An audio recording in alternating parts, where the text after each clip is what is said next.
Alright, here's my next video. Once again, it's Dusty Dune Galaxy. And this time I'm going to go for the second star in it, which is called the Blasting Through the Sandstar. I tried to actually commentate this one live while I was playing it, but the capture program I use apparently can't do the mic and the system at the same time, so we just get this. I'm having to record it after I play, just watching the video go. Alright, here's, well, if I let him live, that would have been another enemy from the old Mario games, a big plant guy.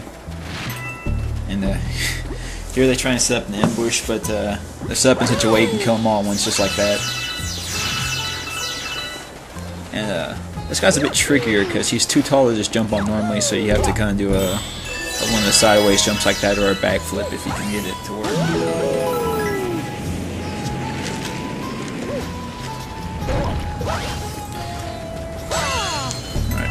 I don't really need those coins, but man, I like collecting them anyway, so.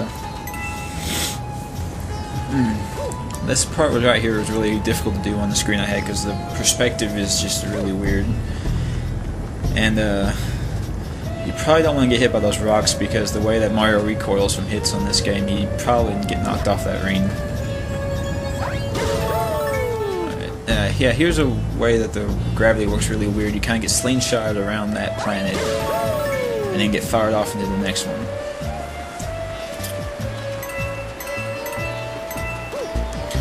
Alright, I don't know if you can tell in the video, but all that sand there is actually running sand. It's like trying to walk in a running stream that drags you along.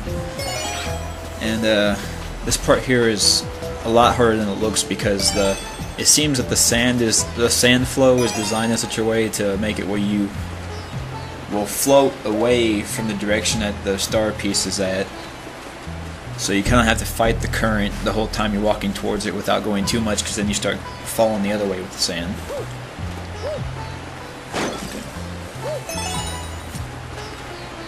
And of course, because of that, I missed that star piece on this pass, so I try to jump up, but it doesn't work. So I just show off the weird gravity here. If you watch the way Mario kind of floats around the planet like that.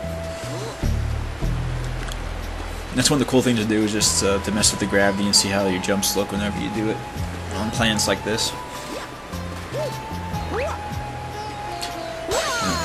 There's the last piece of the stars, but I have to go back to get them, so that involves me running all the way back around the planet once again. And here I get stuck on the sign like a doofus. Yeah, and the little turtle laughs at me. Yeah, that's real funny, buddy. Alright, this time I managed to get it. These blue stars kind of serve as like a slingshot kind of thing. If you don't hold A until you get to it, you kind of slingshot like I show right here. Okay, there's two paths here you can take. The orange one looks like it has a lot of treasure on it, but I take the green one because that's probably actually the right way to go. And you kind of have to watch out for these lasers. This sand flows really fast. You can't even jump against it, so if one of those hits you and knock you off the platform, you're probably going to end up way back at the beginning again.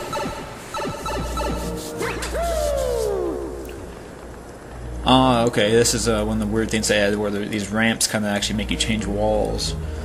And this is something they added into the game. It's kind of a grab the notes little game to see if you can get the extra treasures or not. And it plays an old Mario theme from one of the other games. This one's the dungeons from the first Mario Brothers, of course. And you see I got 3 1-ups for that.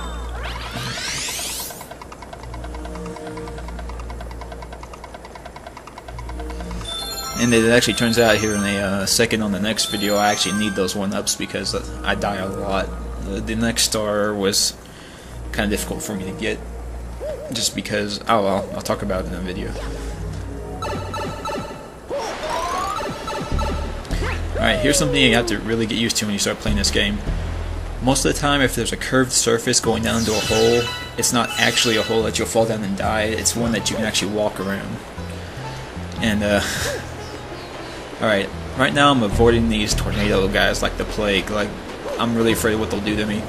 But it turns out there's not actually a reason you have to avoid them. I'll show that here in a second where I accidentally run into one. Okay. And here's the little mechanic I like for that they added to this game because of the way you can run to different sides of the planet. See, whenever you stomp that, you actually make those platforms pop up on the opposite side of the planet. So you have to run by, and you hear the ticking.